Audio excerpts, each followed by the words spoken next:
Hi friends. So ఇది వచ్చేసి fruit custard salad లేదా ఫలుదా అని కూడా అనొచ్చు. చల్లగా ఇప్పుడు సమ్మర్ స్టార్ట్ అయింది కాబట్టి పిల్లలు పెద్దలు ఎవరైనా తినాలనిపిస్తుంది కదా. సో అలాంటప్పుడు ఈజీగా ఒక 10 మినిట్స్లో అయిపోయే రెసిపీ అయితే చూసేయండి ఎలా ప్రిపేర్ చేసేది. ఇందుకోసం అయితే ఒక 1/2 లీటర్ పాలు అయితే తీసుకోవాలి. ఒక 1/2 లీటర్ పాలు అయితే కూడా 5 కప్పుల వరకు వస్తుంది. ఇది ఒక చిన్న ఫ్యామిలీకి అయితే సరిపోతుంది.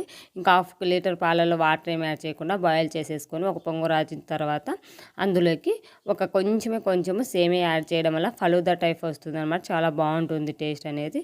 సో తర్వాత మనం కస్టర్డ్ పౌడర్ వేరే పాలల్లో కానీ వాటర్లో కానీ మిక్స్ చేసేసుకొని దీనిలో కలిపేసుకోవాలి. అలాగే ఒక 3 టేబుల్ స్పూన్ ఆఫ్ షుగర్, కొంచెం షుగర్ ఎక్కువ అంటే ఇంకొక స్పూన్ ఎక్కువ వేసుకోండి. ఇదైతే కనుక ఖచ్చితంగా అడిగి సమానంగా సరిపోతుంది ఈ టేస్ట్ అనేది. 3 టేబుల్ స్పూన్ అయితే కనుక 1/2 లీటర్లోకి. సో తర్వాత కస్టర్డ్ యాడ్ చేసేసి ఒక 5 మినిట్స్ బాయిల్ చేసి దించేసేయాలి. పూర్తిగా చల్లారిన తర్వాత మనకి ఏ అవైలబుల్ ఉన్న ఫ్రూట్స్ అన్నీ యాడ్ చేసుకుని ఫ్రిడ్జ్లో పెట్టేసుకుని చల్లగా సర్వ్ చేసుకుంటే చాలా బాగుంటుంది. ఖచ్చితంగా ట్రై చేయండి ఫ్రెండ్స్. Bye bye.